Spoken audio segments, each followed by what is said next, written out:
همیشه دوست داشتم یه CNC داشته باشم، ولی هر بار که قیمتش رو میدیدم از خریدش منصرف میشدم. یه روز با خودم گفتم چرا خودم یکی نسازم. پس هدف رو روی این گذاشتم که با کمترین هزینه یه CNC بسازم که بتونه هر طرحی رو روی کاغذ بکشه. توی این ویدیو قرار قدم به قدم ببینیم چطور از یه سری قطعه ساده رسیدیم به همچین دستگاهی. قبل اینکه آموزش رو شروع کنیم، اگه دوست داری پروژه های بیشتری مثل این رو روی کانال ببینی، لایک و سابسکرایب یاد نره، چون باعث میشه من انگیزه بگیرم و پروژه و آموزش‌های خیلی خفنی واسهتون توی کانال بذارم. اینجا سام روباتکه، جایی که ایده ها به واقعیت تبدیل میشه. برای این پروژه از ماژول آماده درایور موتور استفاده کردم، اما اگه از بچهای دوره الکترونیک باشی خودت میتونی طراحیش کنی و هزینه‌اش خیلی کمتر میشه. اینم مغز کل دستگاهه. هر دستوری که از کامپیوتر میاد اول وارد آردوینو میشه، بعد آردوینو پردازشش میکنه و به موتورها میگه که دقیقاً چیکار کنن. این سه تا هم استپر موتورهای 28 BYJ هستن که قرار محورهای دستگاه رو حرکت بدن. حالا میرسیم به قطعات پرینت شده. تقریبا بدنه اصلی دستگاه رو همینو تشکیل میدن و همه قطعات دیگه روی اینا سوار میشه. اگه پرینتر سه‌بعدی داشته باشین که خودتون میتونید چاپش کنید. تمام فایل های پروژه رو توی سایتم گذاشتم.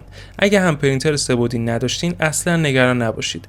ما خودمون میتونیم براتون پرینتش کنیم و از طریق سایت سفارشش بدید. اول از همه باید یه دونه تخته چوب بیارید که بدنه دستگاه رو بتونیم روش قرار بدیم. چرخ دنده‌های محورهای X و Y رو روی استپر موتورها نصب می‌کنیم.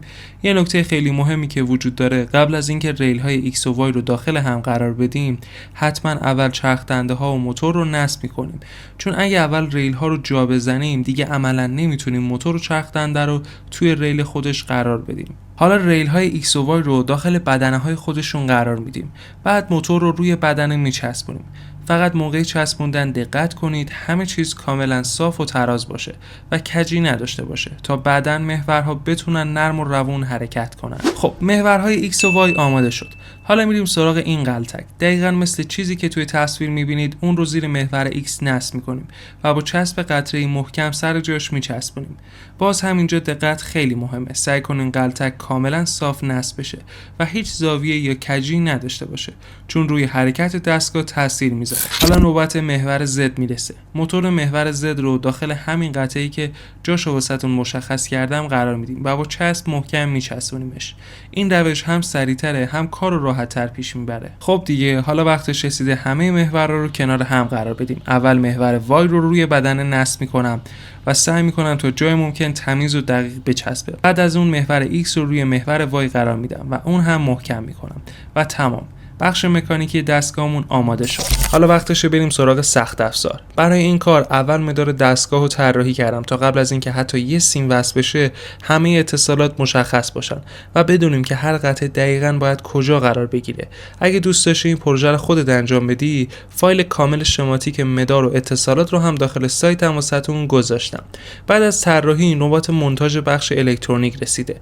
آردوینو، درایور، موتورها و طبق شماتیک همه رو به هم وصل می‌کنم و همه اتصالات رو چک میکنیم تا مطمئن باشیم همه چیز درسته. خب بخش سخت افزار هم تموم شد. حالا فقط یه مرحله مونده. برای اینکه بتونی دقیقاً مثل من این پروژه رو راه اندازی کنی، اول از همه باید وارد سایت بشی و پکیج پروژه رو کامل دانلود کنی. داخل این پکیج همه چیز برات آماده شده. بعد از اینکه پوشه سام روباتک CNC مینی رو از سایتمون دانلود کردید، وارد این پوشه میشیم و یه فایل زیپ به اسم GRBL اینجا وجود داره. روش کلیک راست میکنید و گزینه Extract Here رو میزنید. وقتی که گزینه Extract Here رو بزنید براتون یه پوشه به اسم GRBL ظاهر میشه. حالا وارد برنامه آردوینو میشیم و روی گزینه اسکچ میزنیم و گزینه Include Library رو انتخاب میکنیم. میایم اینجا add.zip library رو میزنیم و وقتی که add.zip library رو زدیم وارد پوشه سام روباتک CNC مینی میشید که دانلودش کردید و وارد پوشه GRBL میشیم و وقتی که وارد پوشه GRBL شدیم اینجا فایل زیپ وجود داره به اسم grbl.zip. روی این گزینه کلیک میکنیم و دکمه اوپن رو میزنیم. من از قبل این کتابخونه رو داشتم و اینجا واسم ارور میزنه، اما برای شما باید این قسمت به جای نارنجی رنگ آبی باشه و بنویسه دان. خب حالا که این کار رو انجام دادیم وارد قسمت فایل میشیم و روی examples میزنیم و باید دنبال یه اسم به اسم GRBL بگردیم. اینجا GRBL هست. حالا وقتی که GRBL رو پیدا کردیم روی GRBL آپلود میزنیم و برامون یه صفحه جدید باز میشه. خب وقتی که صفحه جدید واسمون باز شد، ما حالا وقتش رسیده که برد آردوینومون رو به لپتاپمون وصل کنیم و وقتی که برد رو وصل کردیم از اینجا پورتمون رو انتخاب میکنیم، اون پورتی که مربوط به برد آردوینومون هست و کد رو روی برد آردوینو آپلود میکنیم. به همین سادگی. برنامه اینسکیپ رو که لینکش رو توی کپشن ویدیو واسهتون قرار دادم نصب کنید. بعد از اینکه نصب کردید وارد محیط برنامه میشید، روی گزینه فایل میزنید و روی گزینه داکیومنت پراپرتیز میزنید و واحد میلیمتر رو که اینجا هست باید به سانتیمتر تغییر بدیم و همینطور این گزینه رو تبدیل به 8 بکنید و این گزینه رو هم تبدیل به عدد 8 بکنید و بعد اینتر رو میزنیم. خب بعد از اینکه این کار رو انجام دادیم، حالا وقتش رسیده که عکسمون رو وارد برنامه کنیم. روی گزینه فایل میزنیم و گزینه ایمپورت رو میزنیم و عکسی که میخوایم چاپ بکنه CNC واسمون رو انتخاب میکنیم و اوپن میزنیم. خب حالا وقتش رسیده که عکس رو هم اندازه با این کادر بکنیم و عکس رو روی کادر قرار میدیم. یکم عکس رو کوچیک میکنیم که خوب روی کادر جا بشه. بعد از اینکه این کار رو کردیم، میایم این سمت و ترشولد رو میذاریم روی عدد 500. بعد از اینکه این کار رو کردیم، گزینه آپدیت پریویو رو میزنیم و بعد تاییدش میکنیم. و حالا ما 2 تا فایل داریم. این فایل رو میایم اینجا قرار میدیم، یه دونه فایل هم به این صورت داریم، اینو هم اینجا قرار میدیم و این رو باید حذف کنیم. بعد از اینکه این کار رو انجام دادیم، روی گزینه فایل میزنیم و دکمه سیو از رو میزنیم. حالا یه اسمی واسش قرار میدم، من اینجا دراوینگ 77 میذارم و سیوش میکنم. باید بدونید که دقیقاً کجا قرار داره. حالا وارد سایت JSCAD وب تول میشیم، روی گزینه لانچ میزنیم و باید گزینه اوپن SVG رو انتخاب کنیم و حالا عکسمون رو که ذخیره کردیم از برنامه باید داخل سایت آپلود کنیم. این هم از عکس ما. یه بار روی عکس میزنیم که مطمئن بشیم به خوبی تبدیل شده. حالا باید یه سری تغییرات ما اینجا قرار بدیم. اولین کاری که بکنیم، اینجا واحد اینچ رو به میلیمتر تبدیل میکنیم و بعد این رو به 0.3 تغییر میدیم. بعد میایم این سمت، اینجا هم اینچ رو به میلیمتر تغییر میدیم و بعد این رو به نیم تغییر میدیم و این تیک این گزینه رو هم میزنیم. return to 0 و 0.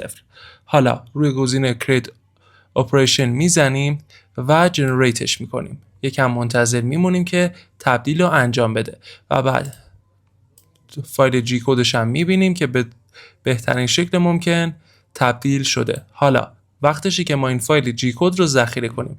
روی سیو جی کد میزنیم و اینجا باید اسمش رو تغییر بدیم. برای مثال من اسمش رو میذارم سام و گزینه لوکال فایل رو میزنیم. شروع میکنه به دانلود کردن این فایل. حالا وقتش رسیده که برنامه UGS رو دانلود کنید. وارد سایتی که براتون لینکش رو توی کپشن قرار دادم میشید و روی گزینه ویندوز 64 بیت همراه با جاوا میزنید و فایل رو دانلود میکنید. وقتی که فایل رو دانلود کردید، محیطی مثل همین محیط براتون باز میشه و روی پوشه بین میزنید و UGS پلتفرم رو باز میکنید. وقتی که UGS پلتفرم رو باز کردید، باید یه سری تنظیمات انجام بدید. روی ماشین میزنم و ستاپ ویزارد رو انتخاب میکنم. شما هم باید تنظیماتی دقیقاً مشابه تنظیماتی که من انجام دادم بدید. روی گزینه سریال میزنید. فریمورتون هم باید GRBL باشه و نگاه کنید پورتتون بستگی به اون پورتی داره که برد آردوینوتون بهش وصله. برد آردوینو من الان به کام 17 وصله، به پورت 17. روی گزینه کانکت میزنم که اتصال بین سیستم و آردوینو برقرار بشه. بعد از اینکه اتصال برقرار شد، روی گزینه نکست میزنم و این گزینه نیاز نیست چیزی وارد کنیم براش، دوباره نکست. و الان شما بعد از اینکه اتصالات رو برقرار کردید، با زدن این دکمه های X و Y میتونید سیستمتون رو کالیبره کنید و سیستمتون رو تست کنید که ببینید اتصالات به درستی برقرار هست یا نه. روی گزینه نکست میزنم. دقت کنید که شما باید بخش کالیبراسیونش رو روی 150 بذارید و دقیقاً مثل همین تنظیماتی که من دارم شما هم باید داشته باشید. روی نکست میزنم، نیاز نیست این دکمه رو بزنید. مجددا روی نکست میزنم و روی نکست و در نهایت روی فینیش میذارم. حالا تنظیمات ما انجام شده. برای فایلش هم فقط کافیه روی گزینه فایل بزنیم، اوپن رو بزنیم و اون فایلی رو که دانلود کردیم، الان من sam.g کد است، روی اوپن میزنم و وقتی که روی اوپن میزنم فایل من در اینجا میتونم مشاهدهش کنم و فقط کافیه که روی گزینه پلی بزنم که شروع کنه به طراحی. اینم از نتیجه نهایی. این دستگاه فقط یه ایده بود، اما ما یاد گرفتیم توی سام روبوتک ایده ها به واقعیت تبدیل میشه. به نظر من جذاب ترین قسمت مهندسی همینه، اینکه چیزی که فقط توی ذهنت یه ایده بوده کم کم تبدیل میشه به یه وسیله واقعی. اگه تو هم دوست داری یه روز خودت پروژه‌های مثل اینو طراحی و اجرا کنی، باید از پایه یاد بگیری که الکترونیک و برنامه‌نویسی چطور کار میکنن.